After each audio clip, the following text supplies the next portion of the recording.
Alkitab setahun hari ke-335, 1 Desember dari Mazmur 136. Kepada Dia yang membelah laut Teberau menjadi dua belahan, bahwasanya untuk selama-lamanya kasih setianya, dan menyeberangkan Israel dari tengah-tengahnya, bahwasanya untuk selama-lamanya kasih setianya, dan mencampakkan Fir'aun dengan tentaranya ke laut Teberau, bahwasanya untuk selama-lamanya kasih setianya. Kepada Dia yang memimpin umatnya melalui padang gurun, bahwasanya untuk selama-lamanya kasih setianya. Kepada Dia yang memukul kala raja-raja yang besar, bahwasanya untuk selama-lamanya kasih setianya. Dan membunuh raja-raja yang mulia, bahwasanya untuk selama-lamanya kasih setianya. Sihon raja orang Amori, bahwasanya untuk selama-lamanya kasih setianya. Dan Og raja negeri Basan, bahwasanya untuk selama-lamanya kasih setianya. Dan memberikan tanah mereka menjadi milik pusaka, bahwasanya untuk selama-lamanya kasih setianya. Milik pusaka kepada Israel hambanya, bahwasanya untuk selama-lamanya kasih setianya. Dia yang mengingat kita dalam kerendahan kita, bahwasanya untuk selama-lamanya kasih setianya. Dan membebaskan kita daripada para lawan kita, bahwasanya untuk selama-lamanya kasih setianya. Dia yang memberikan roti kepada segala makhluk, bahwasanya untuk selama-lamanya kasih setianya. Bersyukurlah kepada Allah semesta langit, bahwasanya untuk selama-lamanya kasih setianya. Perjanjian baru 1 Yohanes 2. Aku menulis kepada kamu, hai anak-anak, sebab dosamu telah diampuni oleh karena namanya. Aku menulis kepada kamu, hai bapa-bapa, karena kamu telah mengenal Dia yang ada dari mulanya. Aku menulis kepada kamu, hai orang-orang muda, karena kamu telah mengalahkan yang jahat. Aku menulis kepada kamu, hai anak-anak, karena kamu mengenal Bapa. Aku menulis kepada kamu, hai bapa-bapa, karena kamu mengenal Dia yang ada dari mulanya. Aku menulis kepada kamu, hai orang-orang muda, karena kamu kuat dan firman Allah diam di dalam kamu dan kamu telah mengalahkan yang jahat. Janganlah kamu mengasihi dunia dan apa yang ada di dalamnya. Jikalau orang mengasihi dunia, maka kasih akan Bapa tidak ada di dalam orang itu.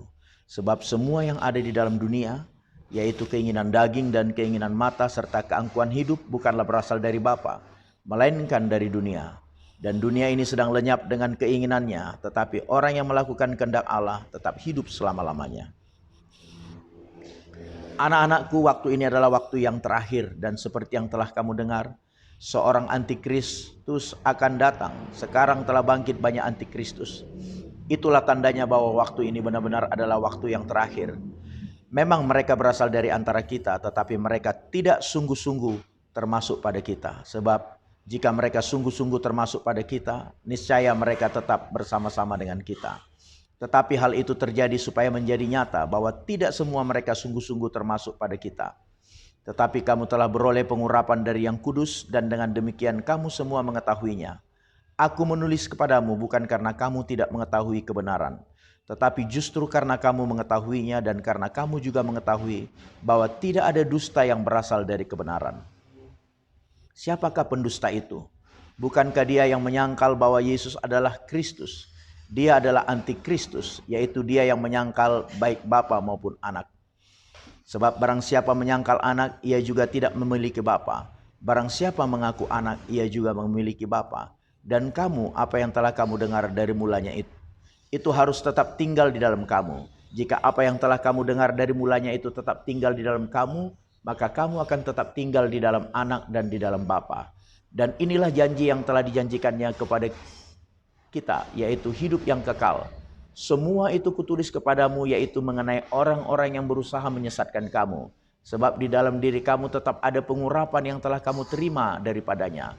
Karena itu tidak perlu kamu diajar oleh orang lain, tetapi sebagaimana pengurapannya mengajar kamu tentang segala sesuatu, dan pengajarannya itu benar, tidak dusta, dan sebagaimana ia dahulu telah mengajar kamu, demikianlah hendaknya kamu tetap tinggal di dalam Dia.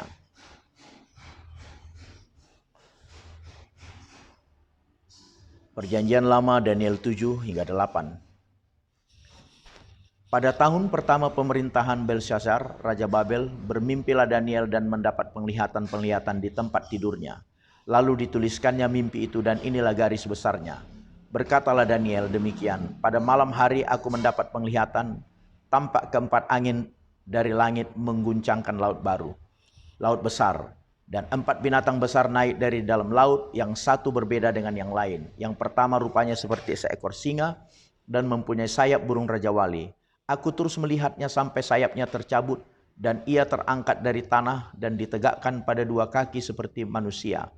Dan kepadanya diberikan hati manusia, dan tampak ada seekor binatang yang lain, yang kedua, rupanya seperti beruang.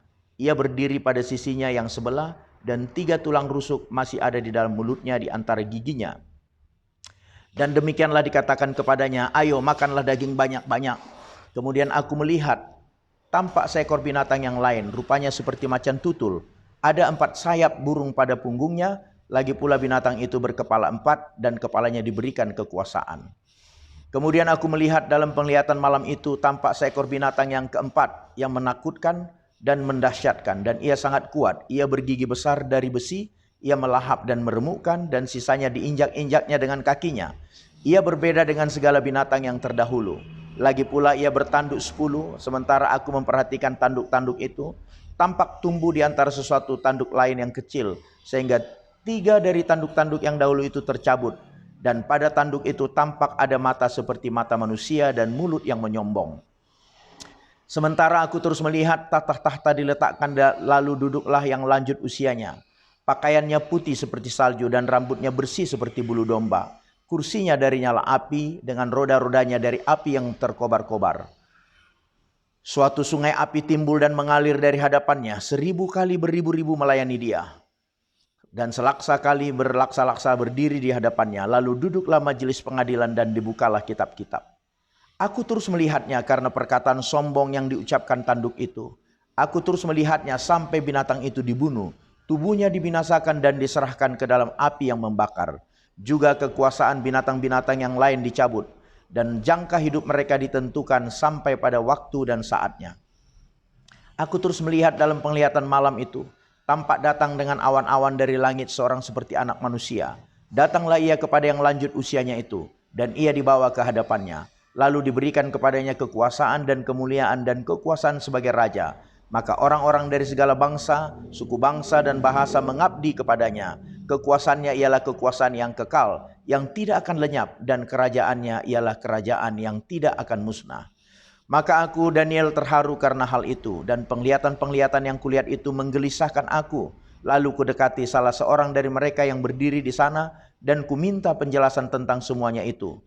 Maka berkatalah ia kepadaku dan diberitahukannya lah kepadaku maknanya. Binatang-binatang besar yang 4 ekor itu ialah 4 raja yang akan muncul dari dalam bumi. Sesudah itu orang-orang kudus milik yang maha tinggi akan menerima pemerintahan. Dan mereka akan memegang pemerintahan itu sampai selama-lamanya, bahkan kekal selama-lamanya. Lalu aku ingin mendapat penjelasan tentang binatang yang keempat itu, yang berbeda dengan segala binatang yang lain, yang sangat menakutkan. Dengan gigi besinya dan kuku tembaganya yang melahap dan meremukkan dan menginjak-injak sisanya dengan kakinya. Dan tentang ke-10 tanduk yang ada pada kepalanya dan tentang tanduk yang lain, yakni tanduk yang mempunyai mata dan yang mempunyai mulut yang menyombong, yang tumbuh sehingga patahlah 3 tanduk. Dan yang lebih besar rupanya dari tanduk-tanduk yang lain. Dan aku melihat tanduk itu berperang melawan orang-orang kudus dan menyalahkan mereka. Sampai yang lanjut usianya itu datang dan keadilan diberikan kepada orang-orang kudus milik yang maha tinggi. Dan waktunya datang orang-orang kudus itu memegang pemerintahan. Maka demikianlah katanya, binatang yang keempat itu ialah kerajaan yang keempat yang akan ada di bumi. Yang akan berbeda dengan segala kerajaan dan akan menelan seluruh bumi. Menginjak-injaknya dan meremukkannya. Ke-10 tanduk itu ialah ke-10 raja yang muncul dari kerajaan itu. Sesudah mereka akan muncul seorang raja. Dia berbeda dengan raja-raja yang dahulu dan akan merendahkan 3 raja. Ia akan mengucapkan perkataan yang menentang yang maha tinggi dan akan menganiaya orang-orang kudus milik yang maha tinggi. Ia berusaha untuk mengubah waktu dan hukum, dan mereka akan diserahkan ke dalam tangannya selama 1 masa dan 2 masa dan setengah masa.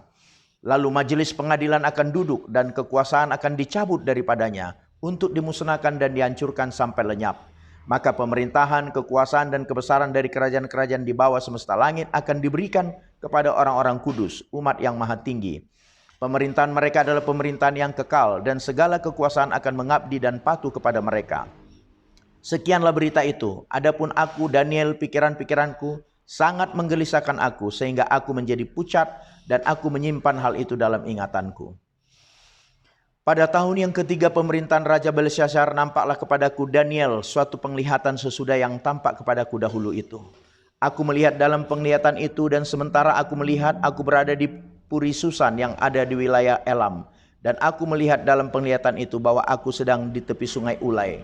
Aku mengangkat mukaku dan melihat tampak seekor domba jantan berdiri di depan sungai itu. Tanduknya dua dan kedua tanduk itu tinggi. Tetapi yang satu lebih tinggi dari yang lain dan yang tinggi itu tumbuh terakhir. Aku melihat domba jantan itu menanduk ke barat, ke utara dan ke selatan. Dan tidak ada seekor binatang pun yang tahan menghadapi dia. Dan tidak ada yang dapat membebaskan dari kuasanya. Sementara aku Ia berbuat sekehendak hatinya dan membesarkan diri. Datang dari sebelah barat yang melintasi seluruh bumi tanpa menginjak tanah. Dan kambing jantan itu mempunyai satu tanduk yang aneh di antara kedua matanya.